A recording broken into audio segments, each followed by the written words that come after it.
What's up, seniors? Let's get right down to it. How do you put together the best list of schools to apply to? I'm about to hook you up with the secret formula, and it's much simpler than you think. Here's what you do: stick with the rankings from US News and World Report and devise your list based on a range of schools categorized reach, fit, and safety. You've heard me say that before. I want you to go to these rankings, put together your list, but look past these things. Look past, don't pay attention to how much it costs. Look past whether or not they have your major. Look past where it's located. Look past whether or not you have family or friends close. Look past whether or not your family and friends recommended it.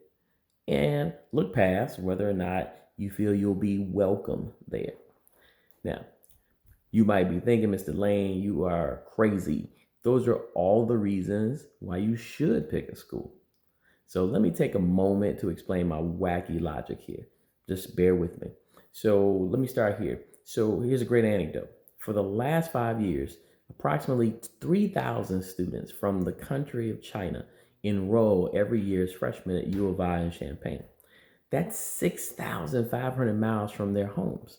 And you can assume that the vast majority have never set foot on American soil before they got there. And you can definitely assume at least half of them were not even fluent in English, right? And I can tell you for certain, each one of them, because they're international students, paid the full price of attendance to go. That's $65,000 a year. That's 260 grand. Why? Why would they do that? Why would they come so far? Simple. Because the families and those students understand the value and prestige that a diploma from the U of I is worth. They know that if they make this sacrifice, they come all the way over here, it's not just going to change their lives, it's going to transform the lives of their children. And it's going to transform the lives of their children's children. In short, they just made the sacrifice for 4 years to change the trajectory of their next 40 years.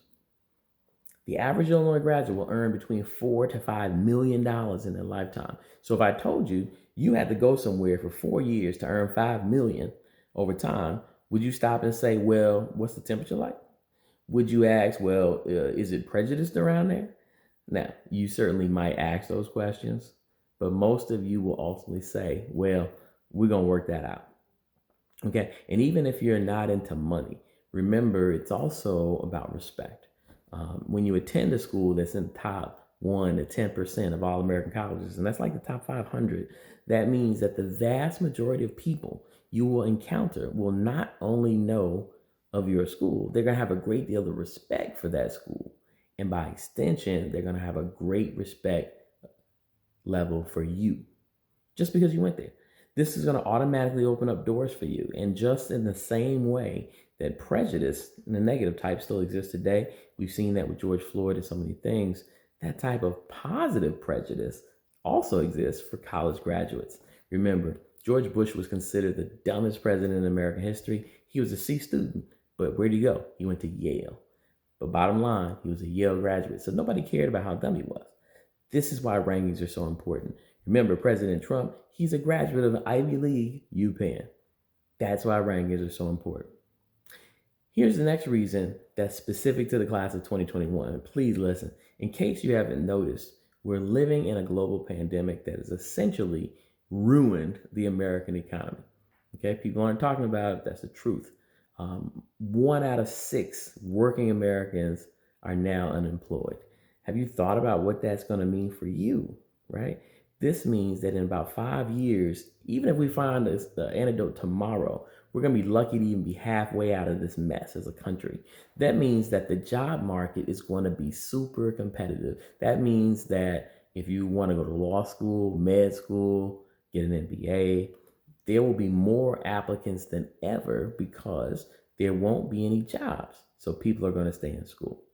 Now, what does this have to do with rankings? When you apply for a job, when you apply to med school, law school, MBA, when you apply for a small business loan, when you ask people to invest in your startup 5 years from now, what's the first thing they're going to look at? What's the first thing they're going to ask? Where did you go to school?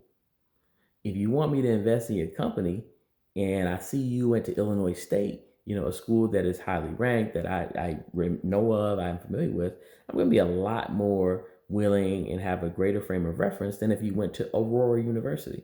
Good school, but not as high ranked and not as well known.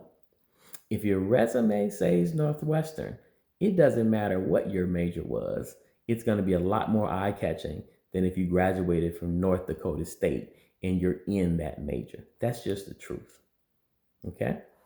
So I'm going to stop there so you guys can kind of talk that through for a moment.